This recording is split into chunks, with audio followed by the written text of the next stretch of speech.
ఇప్పుడు కవిత ఉన్నారు, కవిత ఎమ్మెల్సీ కవిత బీఆర్ఎస్ నుంచి. సో ఆమె ఒక 6 months దాకా ఆమె కూడా జైల్లోనే ఉన్నారు, కానీ ఎక్కడ కూడా నేరం అనేది రుజువు అవ్వలేదు కదా.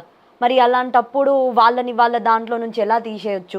ఒకటి గుర్తుపెట్టుకున్నామా, అరెస్ట్ చేసే ముందు ఎలా ఉంటుంది అంటే, మర్డర్ చేసినప్పుడు 100% మర్డర్ కేసులో ఒక 35 రోజులు బెయిల్ అనేది రాదు. 35 40 రోజులు మేడం. అంటే ఎందుకు రాదు? మర్డర్ చేసిండనే ఒక నిర్ధారణకు వచ్చినప్పుడే దాన్ని అరెస్ట్ వారెంట్ ఇస్తారు. అరెస్ట్ వారెంట్ ఇచ్చారంటే ఏంది? తప్పు జరిగిందనే ఉద్దేశమే.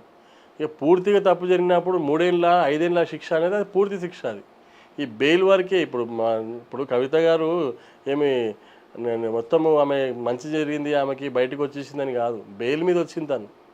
అంటే నేను ఒక బెయిల్ అప్లై చేసుకొని నేను ప్రూవ్ చేసుకుంటా, నాకు కొంచెం అవకాశం ఇవ్వండి అనే ఉద్దేశంతో తను బయటకు వచ్చింది తప్ప, ఇక్కడ తను ఏదో మొత్తం తప్పు చేయలేదు, తను న్యాయంగా ఉంది అని చెప్పి కోర్టు చెప్పలేదు. ఇంకా శిక్ష ఆమె ఎక్కడ బయటికి పోకుండా ఉండడానికి ఒక బెయిల్ ఇచ్చిండ్రు అంతే.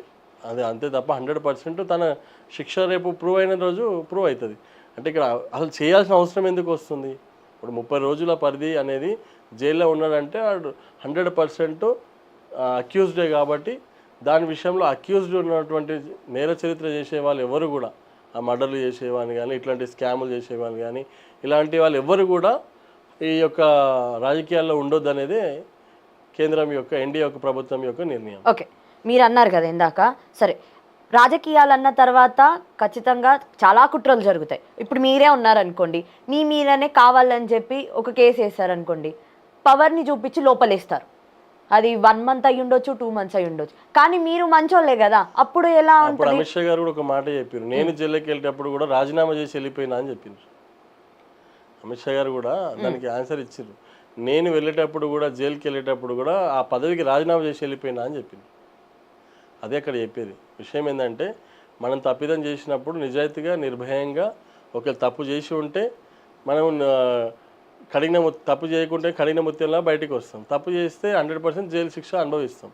కాబట్టి ఇలాంటి అప్పుడు అమిత్ షా గారిని కూడా అలాగే కేసులో ఇరికిచ్చి లోపల పంపించిండ్రు.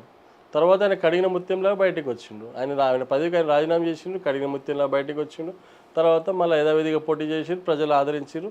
మళ్ళీ ఆయన ఎంపీ అయినరు. మళ్ళీ తర్వాత ఆయన కేంద్ర మంత్రి అయ్యారు, హోంశాఖ మంత్రిగా మళ్ళీ నడుస్తూ ఉంది.